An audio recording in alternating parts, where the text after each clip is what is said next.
Hoje eu comecei a trabalhar às 11 horas porque eu fui acompanhar minha esposa no médico, porque ela estava com suspeita de dengue, mas graças a Deus era só suspeita. E nos últimos empregos onde eu trabalhei, isso não seria possível, ou até seria possível se eu pegasse um atestado de comparecimento e ainda estava correndo o risco de chegar no trabalho e ouvir piadinhas do meu chefe e de talvez ficar um clima bem estranho ali por algumas semanas.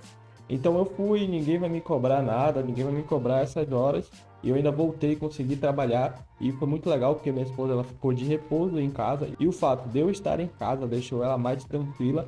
E o fato também de eu saber que ela está aqui e eu também estou aqui, também me deixou mais tranquilo. E eu consegui trabalhar durante o dia de hoje e entregar bastante resultado. E isso, assim, é a minha maior conquista de ter migrado de carreira para a área da programação. E com certeza isso pode variar de empresa para empresa, eu só tenho apenas um ano de experiência na área da programação e trabalhei em 2 lugares, mas nesses 2 lugares que eu trabalhei tinha essa flexibilidade. E como eu converso também com bastante pessoas, eu acabo percebendo que isso é um cenário um tanto quanto comum na área da programação. E já deixa aqui nos comentários se você passou por alguma situação dessa, se na sua empresa tem essa questão dessa flexibilidade também, para a gente saber como é aí e também acabar motivando alguém que, de certa forma, está tentando migrar de carreira e ver que essas coisas são possíveis também em nossa área. E nesse vídeo aqui vai ser bem massa porque eu vou contar as tarefas que eu fiz nessa semana e no final eu vou te mostrar o resultado de todas essas tarefas aí já no ambiente de produção. Hoje eu fiz uma tarefa que é para poder mudar o tema do nosso editor de código. E eu selecionei esses 4 modelos aqui e deixa aqui nos comentários qual que você achou mais legal, o número 1, o 2, o 3 ou o 4. Depois disso eu fui fazer uma última tarefa dessa sprint, mas essa tarefa aqui ela é bem grande, olha só o tamanho que ficou esse card. As outras tarefas dessa sprint eram coisas relativamente simples e tinham só o básico ali na descrição. Só que essa daqui eu vou ter que mexer no back, vou ter que criar teste, criar aba nova, criar coisas no front, modal, enfim, várias coisas novas também que eu nunca fiz e tem bastante coisa legal para que eu consiga aprender. E basicamente essa tarefa ela se resume no seguinte: quando você enviar uma resposta de um desafio, eu vou criar uma aba onde você vai conseguir ver todas as suas respostas daquele desafio em específico. Eu já comecei logo ali pelo back-end fazendo o endpoint para poder pegar todos esses dados do banco e devolver isso aí para o front. E como eu já tinha uma rota um pouco parecida, que eu mesmo fiz isso lá no back-end, eu abri um arquivo do lado do outro e fui criando esse meu endpoint com base no outro que eu já tinha feito.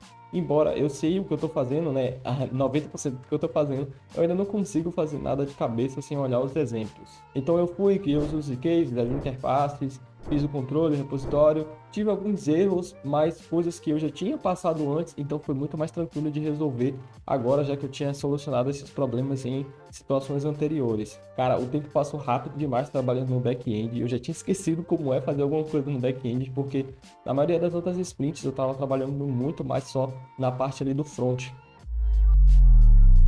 Hoje eu comecei o dia revisando o que eu fiz ontem. Eu refatorei algumas coisas e já parti para poder fazer os testes unitários. Eu fui olhando um outro teste que eu mesmo tinha feito e aí eu consegui fazer esse daqui bem de boa. Fui alterando ali o contexto, precisei criar os mocks novos, né? E já estava tudo certo, 100% de cobertura aí nessa funcionalidade que eu fiz. E assim, foi rápido, mas isso demorou a minha manhã inteira. Mas antigamente eu fazia isso aqui em coisa de um dia e meio. Então agora eu só preciso comentar e aguardar a revisão. Inclusive essa parte da tarefa me fez criar vários arquivos. Olha aqui como é que ficou a parte do PR, foram 11 arquivos e eu acabei escrevendo bastante código para poder criar todo esse fluxo aqui, né? Então vamos ver se tem algo de errado, se eu vou ter que corrigir alguma coisa. Mas se eu tiver que corrigir, é bom que vai ser algo a mais que eu vou estar aprendendo. Depois disso eu já parti para a parte ali do front. Como eu estou trabalhando nessa tela, foi até tranquilo de dar os primeiros passos, de fazer a chamada ali no back, de mostrar os dados na tela. E depois que eu fui fazer essa chamada para o back, eu acabei percebendo que o nome da entidade poderia ter sido melhor. E cara, agora eu já fiz toda a parte do back-end com o nome dessa entidade. E infelizmente eu vou ter que falar isso pro Cassiano, né? Dar essa sugestão para ele. Só que se ele falar que beleza, realmente vai ter que refatorar, eu que vou ter que refatorar tudo isso aí, embora não esteja errado, mas só foi o nome que eu achei melhor para poder a gente identificar essa nossa entidade. Então, vou aguardar aí a resposta dele, mas tenho quase certeza que eu vou ter que refatorar tudo isso. E aí no finalzinho da tarde eu já consegui ver os dados ali na tela do que eu estava fazendo, e agora eu só preciso fazer a parte de estilizar tudo isso aí. Hoje eu dei continuidade na tarefa e agora vem a parte mais chata, que é de arrumar esses dados na tela. Aqui não tem muita dificuldade, é só uma questão mais de bom senso, de alterar tamanho, cores, para ver o que vai se encaixar melhor na nossa tela. E eu passei basicamente a tarde inteira, cara, só estilizando essa tela. São coisas bem simples de se fazer, mas essa parte de fato é um pouco mais chata, assim, requer um pouco mais de detalhe e atenção. Outra coisa também que eu demorei para fazer foi pegar a data do banco, que ela vem toda zoada desse jeito aqui, e converter em algo mais ou menos como isso aqui. E cara, eu achei que tinha uma forma mais fácil de fazer, só que eu não consegui pensar nisso. Eu tive que criar uma função onde eu recebesse uma data e fizesse essa transformação, e ficou desse jeito aqui. Então eu recebo a data ali do banco e converto ela ali o mês, depois o ano, depois a hora, enfim. Eu acho que tem alguma forma melhor de fazer, mas eu não consegui. E galera, de fato, existe uma forma mais simples de se fazer. O Cassiano me contou isso na hora que ele estava revisando o meu código. Mas já estava pronto, então ficou desse jeito aqui mesmo. E no finalzinho da tarde eu precisava mostrar uma mensagem caso eu não encontrasse nenhum dado lá no banco. Porém, os dados eles estavam vindo como uma array vazia. E eu entendi que esses dados deveriam vir nulo. Então eu fiz uma validação no front, mas eu achei que ficou algo um pouco poluído, ficou dessa forma como está aparecendo aqui na foto. Então eu fui lá no back, na parte da consulta do banco, e eu fiz algo desse jeito aqui. Então eu resolvi tudo no back e acabei tirando esse tanto de código que ficou ali no front. Eu já recebi o dia hoje recebendo essa mensagem. Eu tinha feito 5 PRs e o Cassiano falou que aceitou a maioria deles e deixou só um, ou seja, ele aceitou 4 e deixou um lá que era para mim poder ver o que foi que ele comentou, o que estava errado. E tipo assim, essa tarefa tem bastante coisa que eu nunca fiz e eu ainda fiquei preocupado, tipo assim, cara, o que foi que tá errado? Tipo assim, eu deveria estar feliz porque eu acertei em 4 PRs e um só que eu errei, mas eu foquei no PR que eu tinha errado. Não com sentido de negatividade, mas é porque de fato estava curioso para saber o que foi que não estava correto. Então eu fui dar uma olhada no PR que não tinha sido aprovado e eram apenas 2 erros, coisa bem simples. Um foi que eu deveria retornar um array vazia ao invés de nulo, inclusive foi o código que eu mostrei aí alguns minutos atrás. Na real mesmo ele tinha que vir como um array vazia e não nulo. E o outro foi sobre nomenclatura, em uma classe que eu utilizei get e na verdade eu deveria utilizar find. E aí eu tive que refatorar toda a parte do back-end para essa questão só de para poder trocar o get pelo find. E cara, esse negócio de refatorar é um saco assim. Eu acabei refatorando também a parte do nome da entidade que eu tinha falado para vocês. E a parte de refatorar foi mais difícil do que a parte de criar toda a funcionalidade. Porque eu tive que revisar todos os códigos, tive que testar tudo de novo, arrumar os testes e até ficar mais confortável aí que estava tudo certo novamente para poder fazer um novo PR. Mas aí eu arrumei os testes e também teoricamente está tudo funcionando corretamente. E olha só o tanto de arquivos que eu fiz alterações. Isso aqui só foi na parte do back, cara. Imagina que ainda falta a parte do front. E no finalzinho da tarde eu fui para a parte final da tarefa, que é para poder criar um modal. Eu nunca fiz um modal, cara, nem sei como é que funciona isso, mas a gente já tem um componente aqui que ele já funciona como um modal. Eu preciso aprender a configurar ele, né? Que ele é um componente reutilizável.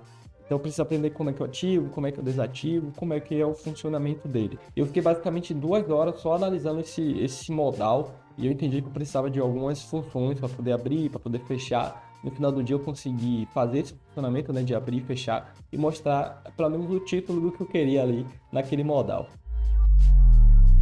E hoje é sexta-feira e eu preciso entregar essa tarefa, mas só falta esse modal. E eu já teria terminado isso aqui se eu não tivesse que ter refatorado toda aquela parada lá do back-end e do front que eu tinha falado em alguns minutos mais atrás aí no vídeo.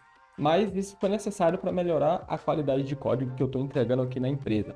Então eu comecei a trabalhar e logo de cara eu entendi como eu iria fazer para poder ter o comportamento no modal como eu precisava, né? De fechar e abrir e das coisas que eu iria precisar ali para poder estar entregando essa funcionalidade. Então meio que eu recebo os dados que eu preciso mostrar na tela e quando o modal ele estiver fechado, eu vou ali e coloco os dados como nulo para poder fechar esse modal. Então basicamente assim que eu consegui fazer. E depois disso só foi questão de estilização mesmo, né? Mas essa parte aí é bem chata, bem complicada. Eu sempre demoro um pouco mais do que o normal para poder fazer essa parte aí do CSS, porque é algo que eu jogo de muito importante, assim, e tem que estar tudo muito bem certo. E galera, esse é o resultado de toda essa tarefa. Eu fiz essa aba aqui que não tinha, né? Essa aba aqui de submissões. Então toda vez que você apertar aqui e enviar uma solução, a gente vai atualizar isso aqui com todas as submissões que você enviou. Aqui a parte da data que eu falei com vocês e mostrei aquela função que eu fiz. Então, a parte do modal seria isso aqui, o modal com todas as informações que a gente precisa te mostrar. Aqui seria o título, enfim, aqui eu estou mostrando a linguagem, estou mostrando o tempo, a memória. Então, tudo isso aqui foi o que eu acabei de fazer nessa tarefa, nessa sprint, né, na verdade. E aqui seria o editor de código, já está tudo funcionando aqui em produção, se você quiser ver, é só acertar o link que está aí na bio. E eu estou bem feliz de ter entregado esse resultado aqui, porque foi coisas que eu nunca tinha feito, algumas coisas, e ficou bem legal. Eu fiquei bem feliz aí com o resultado de toda essa sprint. Quando a gente estava criando os cards, essa parte desse modal aqui, o Cassiano falou que se eu não conseguisse fazer nessa sprint, não teria problema, porque eu poderia fazer isso na próxima sprint, mas como eu consegui adiantar as outras tarefas, as primeiras, né, sobrou bastante tempo para eu poder focar nisso aqui, que seria a minha maior dificuldade, porque eu nunca fiz. E de fato, assim, eu estou muito contente com o resultado e obrigado por assistir, e a gente se vê na próxima semana.